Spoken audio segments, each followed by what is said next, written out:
The job of Yosemite Park Ranger isn't what most people imagine. A lot of people picture us as law enforcement types, handing out tickets and enforcing park rules, when really that's a very niche aspect of it. Mostly, we're just here to assist you, handing out maps and not speeding tickets, and giving people directions to the best views or to ideal camping locations. We remind people about safety and weather conditions from day to day, but the main thing that we do, and this is more vital than people realize, is that we're just here in case anyone gets lost or hurt. We deal with a lot of belligerent people who like to think the park is their personal playground, where they can do whatever they want. It's my job to remind them to follow the rules, to dispose of their trash properly, to pick up after their dog, and to clip its leash back on while walking the trails. Some people take this as a personal attack on their freedom, when really I'm just looking out for the safety of other visitors, like cyclists and horseback riders who share the pathways. Dogs can be unpredictable and can misbehave on trails, and we have to look out for everyone. Still, I don't often get a lot of positive feedback for enforcing the rules. Nobody likes to be told what to do. Trust me, I get it. Every once in a while, something interesting happens to break up the boredom and the monotony of the job. Last summer, I was walking around at night doing a patrol of the campgrounds when I saw something rustling around in the bushes. A guy came crawling out, dressed in an animal costume. I asked him if he was okay and he just barked happily, and then he crawled away in the opposite direction. Shortly afterwards, I saw him chasing another person who was dressed as a cat. A woman who went scampering away and hid beneath the camper van, laughing excitedly and making purring sounds, licking the dirt from her fur pants with a long tongue. She saw me watching and clawed the air in front of her face, hissing territorially. It's not how I would choose to spend my Friday nights, but I'm not the one to judge. By far the most interesting thing which has ever happened to me at Yosemite occurred last summer, and it wasn't just interesting, it was utterly terrifying. Every night when I fall asleep, I have nightmares about that day. Every time I close my eyes, I picture those dark tunnels in the rock face. It all started when somebody called in a report saying that they were out on the Cathedral Lake Trail when their brother went missing. The pair had been out hiking when they had gotten separated somehow. At first, we thought it was just a routine mishap. People go missing in the park all the time. It's no big deal in most cases, since usually the missing parties are found quickly enough. Half the time, alcohol is involved, and I have to remind people to pace themselves if they indulge while camping. But every once in a while, those missing people, they don't turn up, and we have to dispatch much larger search parties. In this case, I went out on my own at first, heading to where the man had called us from. I drove out on an ATV since it was a 16-mile round trip. When I got there, the guy looked frantic. He ran over to me and started speaking to me way too fast to understand. I told him to slow down and to just give me the facts. It's important to stay calm in these types of situations. The guy took a deep breath and let it out, and then he started talking again, a bit slower this time. We were walking on the trail. He was right beside me. Then I turned around to look at the lake, and when I looked back, he was gone. Just boom, vanished. I tried to get a sense if the man had been drinking or doing any drugs. It's not that I'm trying to assume the worst in people, but we have to think of these types of things. The simplest explanation is usually the right one after all. It was much easier to imagine the two brothers taking sips from a Mickey, and one of them getting separated and lost than to imagine one of them being abducted by aliens or taken in a very selective rapture. Just slow down for a second. Take some deep breaths. What's your name? Let's start with that.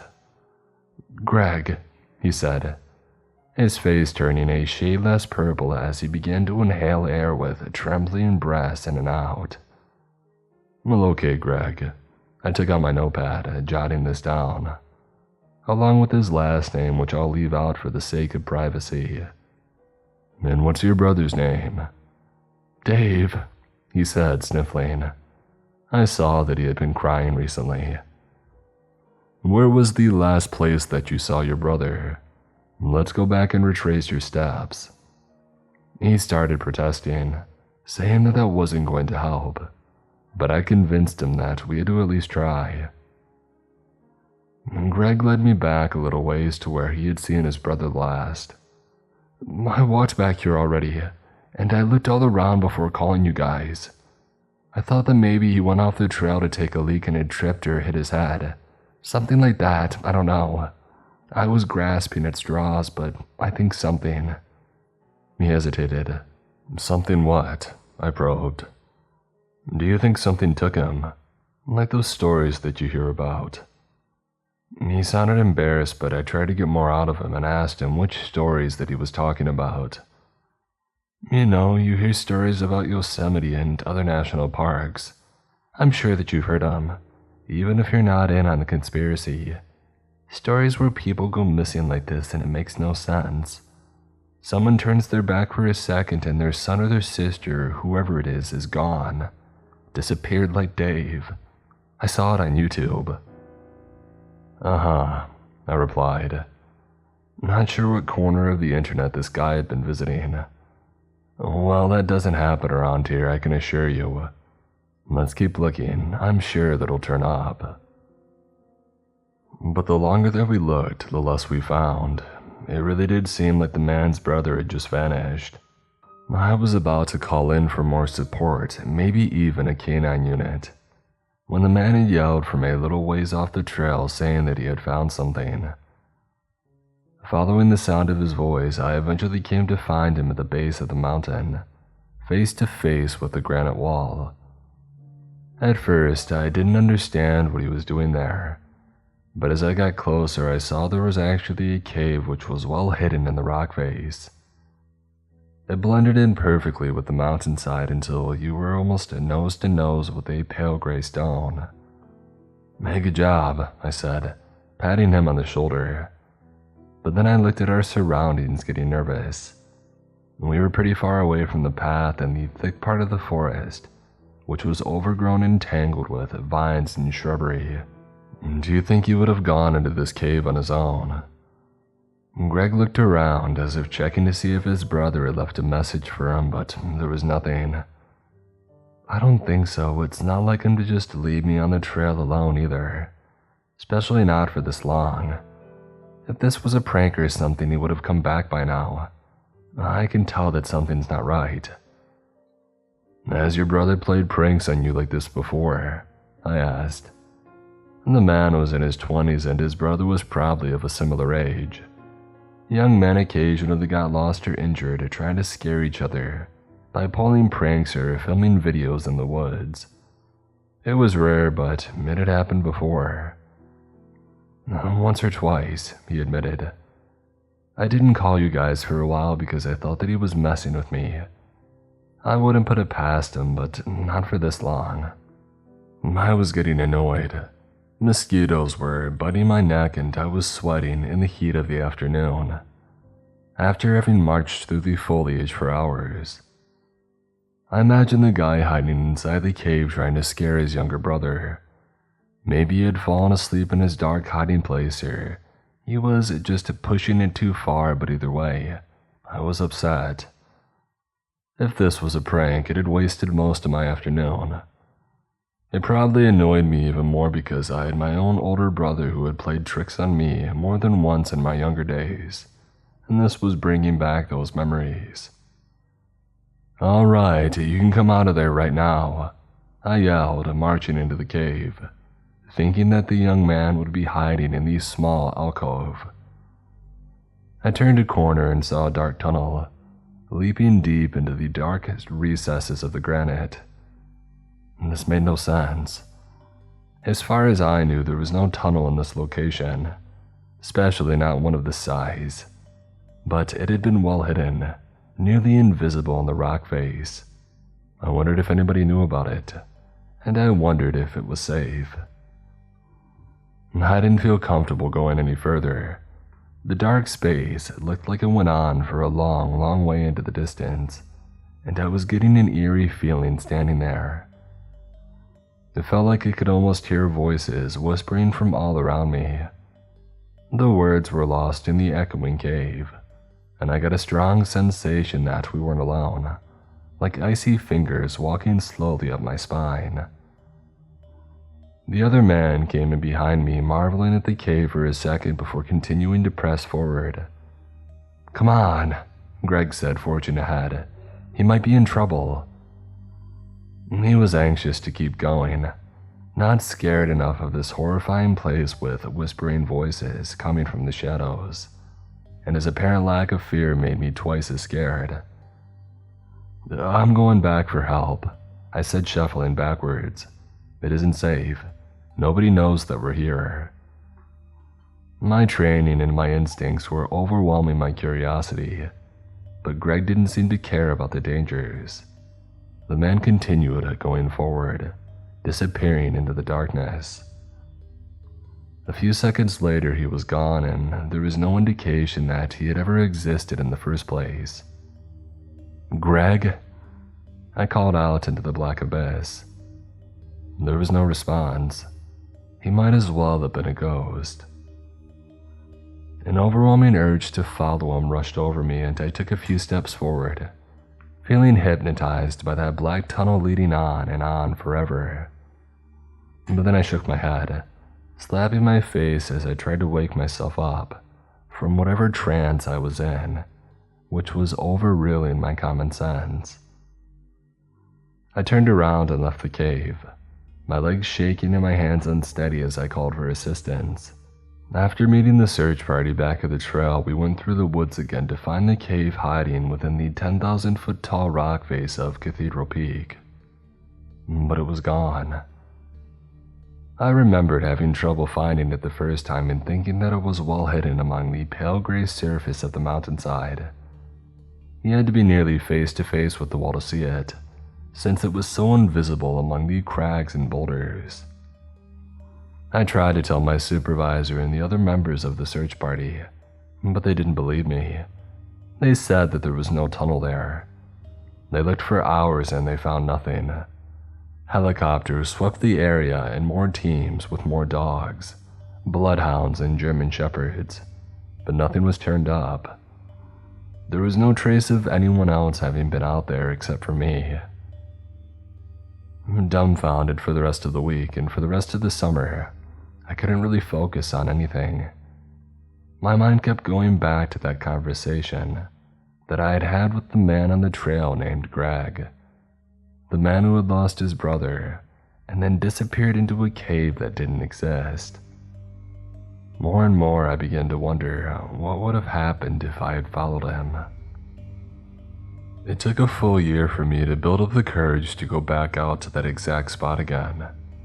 It happened to be on the same date and around the same time of day, only this time I wasn't on duty.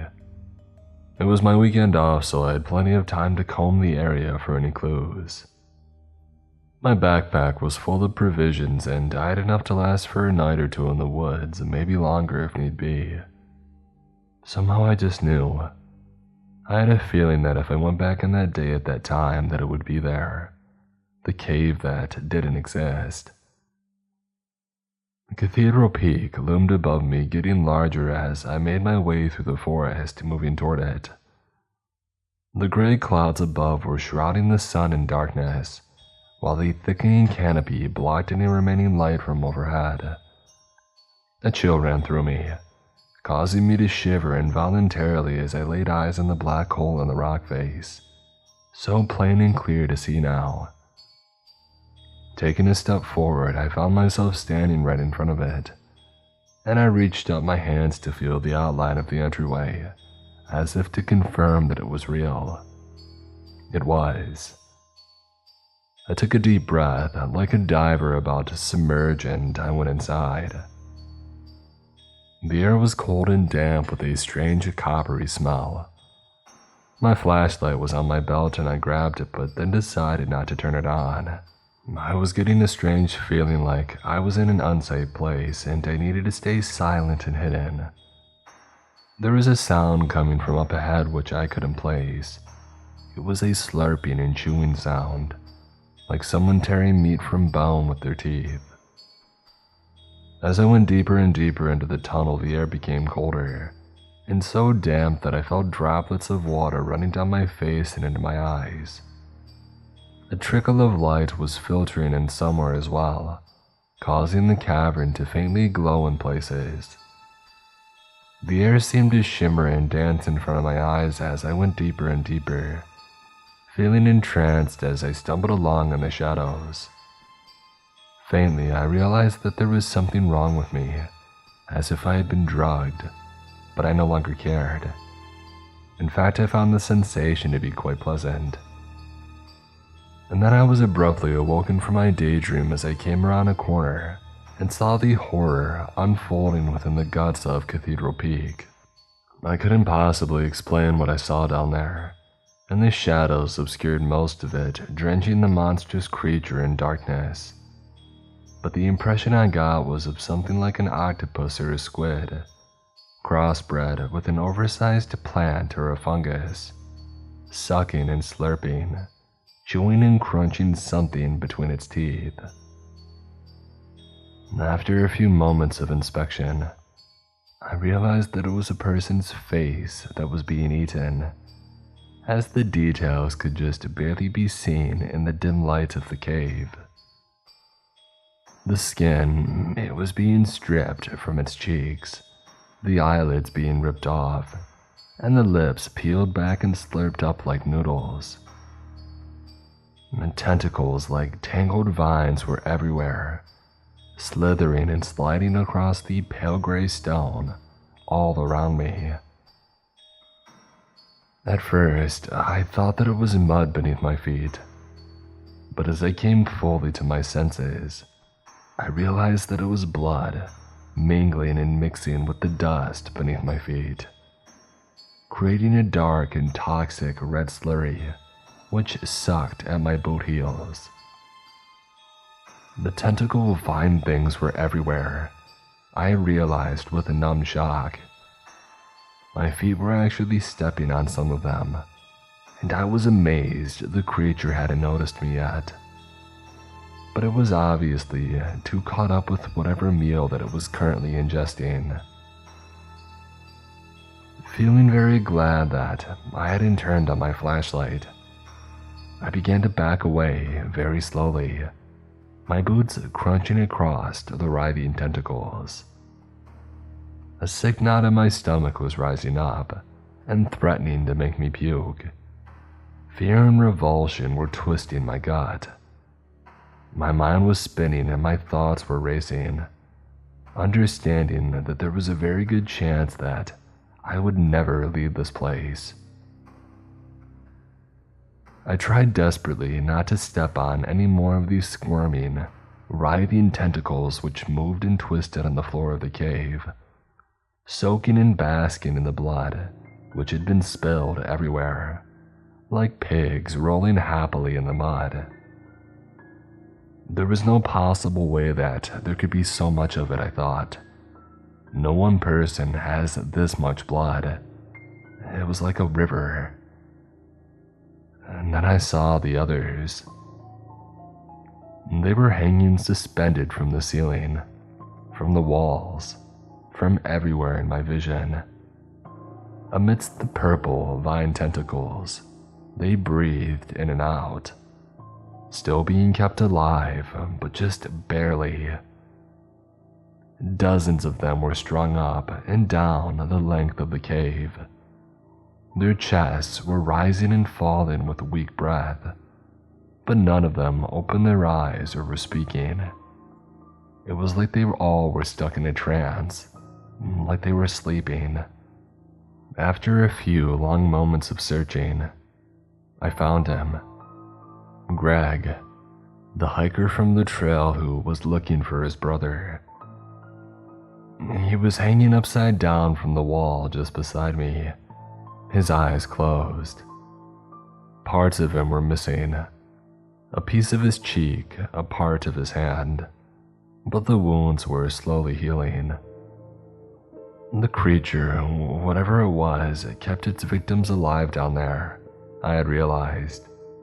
It was ingesting them slowly, perhaps even using pieces of its other victims as nutrients to feed the ones who were dying of starvation.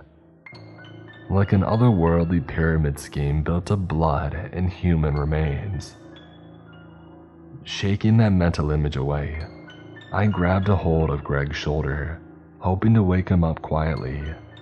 His eyes shot open a second after I had touched him, revealing only the whites, and he began to screech. And I don't mean screeching like he was screaming out of fear or pain or anything like that. This was an inhuman alarm cry, which signified to me immediately that there was no shred of humanity left in him. He was now a part of the hive mind of the creature and its tentacle army. As his head turned in a swivel, I saw smaller tentacles were wrapped around him, going into his brain and into his neck, invading his ears and eyes and drilled into his spinal column. I screamed involuntarily, seeing these details, and I heard the creature in the tunnel as it recognized my presence. It wasn't fast, whatever it was, but it was huge. The cave shook around me, dust and pebbles falling from the stone ceiling above as I backed away from the hiker. Beneath my feet, the vines were suddenly moving quickly, sliding around so that I couldn't find my balance. As soon as my shoes found purchase on the stone floor beneath me, I began to run. The tunnel was alive all around me now, the whipping vines twisting and bending toward me, reaching out like greedy hands, trying to grab me as I raced past.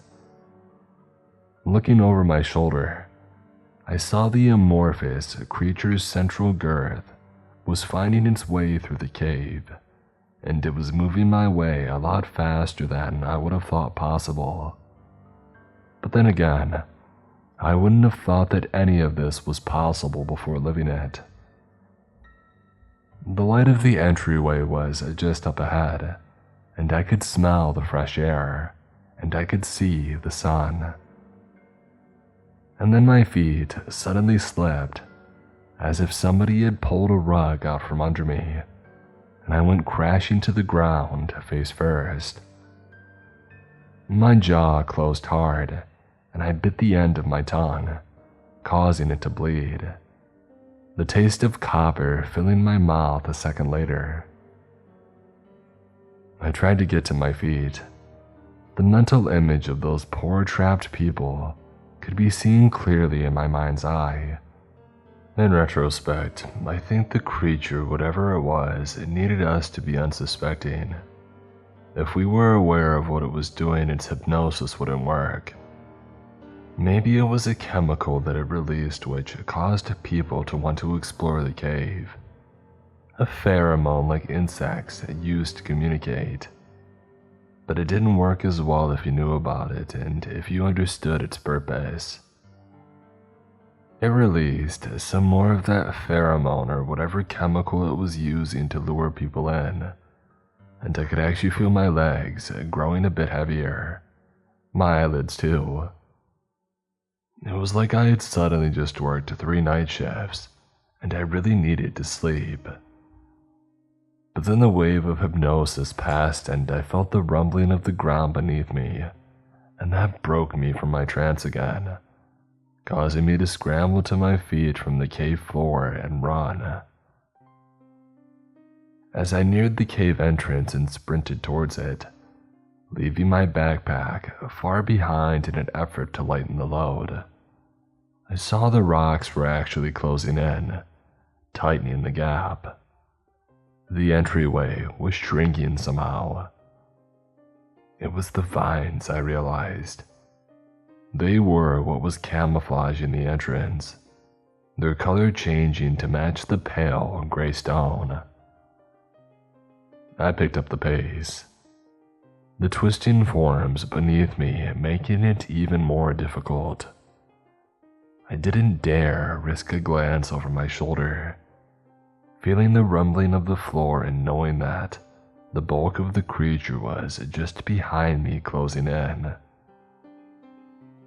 With the gap of the exit narrowing even further, shrinking to the size of a dartboard, I dove headfirst into it, imagining my face slamming into a sheer rock wall as it suddenly turned to stone right in front of me, sealing me in this dark labyrinth of suffering forever with the rest of these tortured souls. My eyes were squinted tightly shut as I felt the vines pulling and tearing at me as I went through the gap. For an instant, they squeezed in around my midsection, threatening to stop me like Winnie the Pooh after an unfortunate attempt at pilfering honey, when I popped out of the hole and it sealed up behind me in an instant. I heard a loud crash as the creature flew headlong into its own obstruction. The trap that it had created for me to keep me there had hindered its escape, preventing it from chasing after me. I could hear it thrashing and clawing at the vines, desperate for more flesh to sustain itself. Whatever it was growing too large even for its own control. Left alone to feed in the heart of the mountain, it would eventually destroy itself. It would consume its own flesh to sate its monstrous hunger, like a snake eating its own tail. I had a very strong suspicion that it was true. With that very specific idea in mind, I wandered back to my car. It was easier now without the backpack and all the gear. But the walk back to the cave would be harder. There would be lots to carry next time. After a trip to the hardware store, I went back out to the trail. It was nighttime now and the place was abandoned. I had borrowed one of the Ranger ATVs and took my supplies out to the spot where the cave had been. After bringing a few buckets of water from the lake, I began my work. Since I had marked the cave, it was pretty easy to find it again, and to begin laying down the fast-drying cement. As park rangers, our job is usually to stop people from vandalizing mountains in this way, but I got the feeling that Mother Nature would forgive me for this one. It was my job to protect this place and the people who visited, and nothing could protect people from this thing.